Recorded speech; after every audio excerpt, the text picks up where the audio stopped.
masses of corrosion, masses of corrosion, masses of corrosion, masses of corrosion. If you've seen my last video, you'll be wondering why the hell am I taking a fuel tank out of an FTO?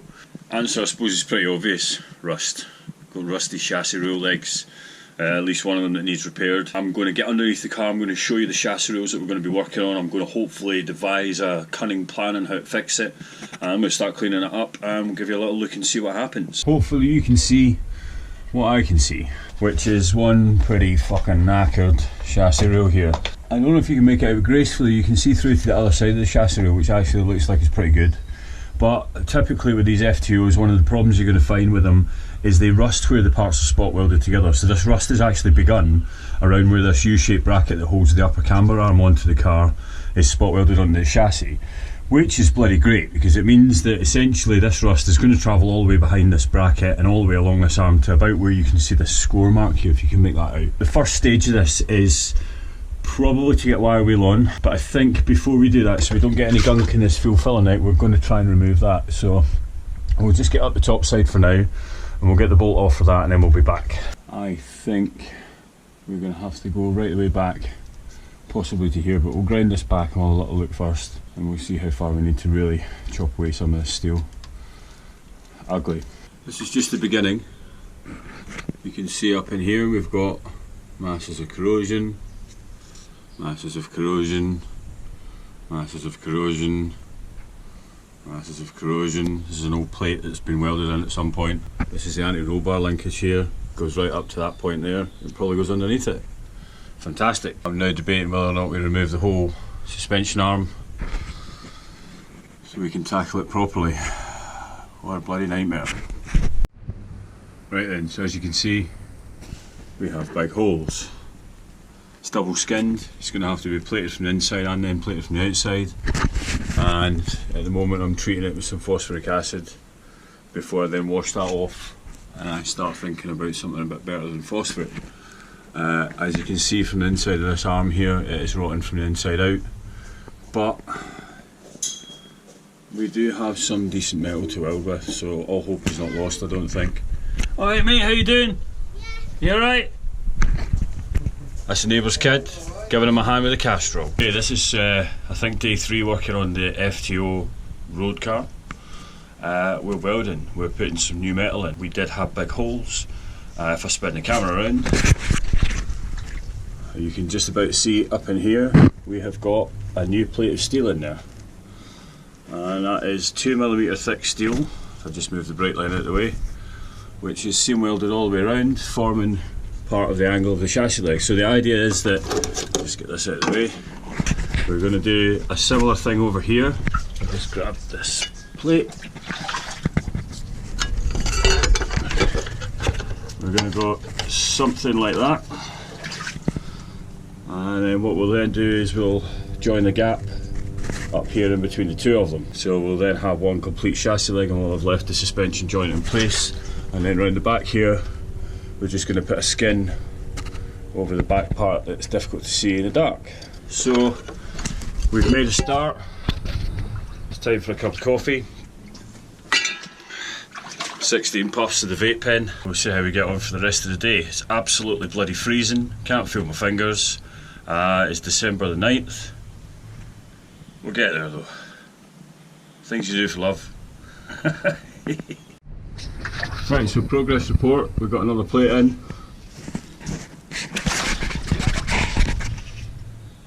We've got to skin this part, and we've got to fill this hole. So we're doing pretty well. Let's keep going.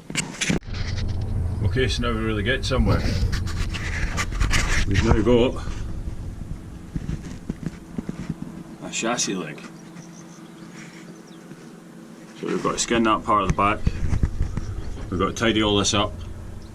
But we are pretty solid, I think.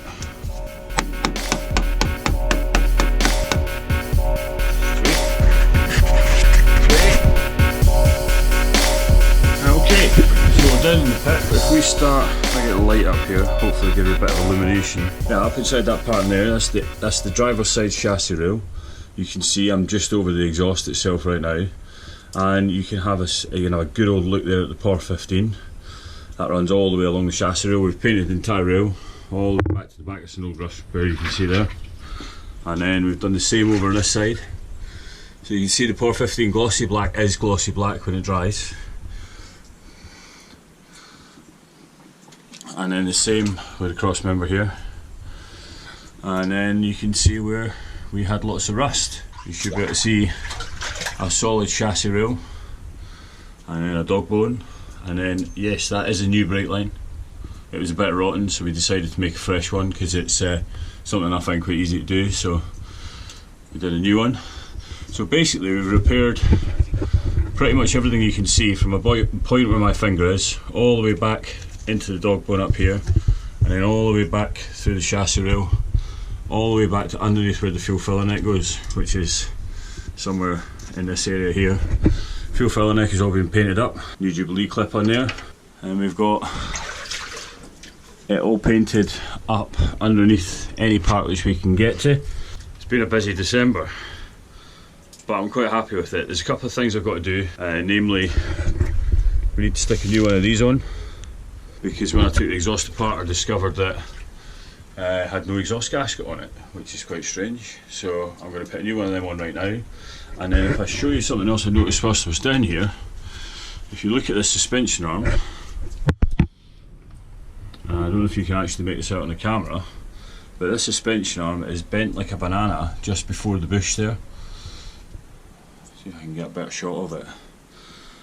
Yeah, so we're not happy with that. I'm going to swap that out, and then I'm actually going to take the dog bone bushes out of here and of up in here, and I'm going to re-grease them to make sure they're not squeaking at all. And yeah, we've got a fairly standard solid FTO again, so it needs alignment. Luckily I was able to remove pretty much all the metal, as you might see from the pictures in the video, apart from the part where the dog bone actually bolts onto. So if it had gone any further, the dog bone, the cup that the dog bone actually bolts into, I'd have had to have cut that off, and in cutting that off I would have cocked up all the suspension geometry. That would have been an absolute disaster and something that's beyond my skill level, because I don't have the ability and the means to measure all the different angles of the suspension. You could do it if you had enough time. All the specs are in the FTO manual and you could actually put all these measurements in and get it right, but you know, you're talking about something which is a much more serious job. You're talking basically about chassis rebuilding there, and you know, I can patch weld and I can weld ugly but functional, and you know, with my little mini MIG 110 amp, then I can do a repair like this and it's just about good enough. So I'm pretty happy with it. The Por 15 looks like amazing stuff. It goes absolutely rock hard though, so we're going to be giving it a coat of hammerite over the top of that, just to give it something that will absorb any rocks or stones hitting it, so it doesn't just chip the Por 15 off. And yeah, we'll see how it goes. The car is probably going to be driven a bit less next year. We're going to start talking about maybe getting another daily driver for the fine lady that does all the work behind the scenes in these videos, and hopefully the FTO will become then more of a treat and be driven a bit less. As you can see from the water on the chassis here, it's already soaking wet, and the roads aren't even that wet here, and it is salty, it's full of salt. I actually just took a little bit off the bottom of the fuel filler neck to make sure it wasn't fuel leaking out, and tasted it, and it tastes like brine. So that shows you how bad the roads are. It's been 10 degrees here recently. Fuck knows why they're salting the roads. It's not icy, there's no need for it. Maybe up in Scotland it's snowy, but down here in the south of England it's just unnecessary. It drives me crazy, and it's why these cars rot. You know, the water gets everywhere. Let's have a quick look, you know. So if I show you this side, where all the water has been, you know, everything is soaking wet. All the bottom of the arm there is soaking wet, the bottom of the fuel filler neck there is soaking wet, all the wheel arch up there is absolutely soaking wet, and all that water, see everything there, all the drips that you can see, that's just salty water. It's a fantastic electrolyte for rusting your bloody cars out. So unless you protect them, and unless you do work like that, unless you underseal your FTO, you're going to end up with this shit somewhere down the line. Get under it. If you want to keep your FTO, get under the bottom end of the chassis rails. This was a pretty bad fix, it was a nightmare.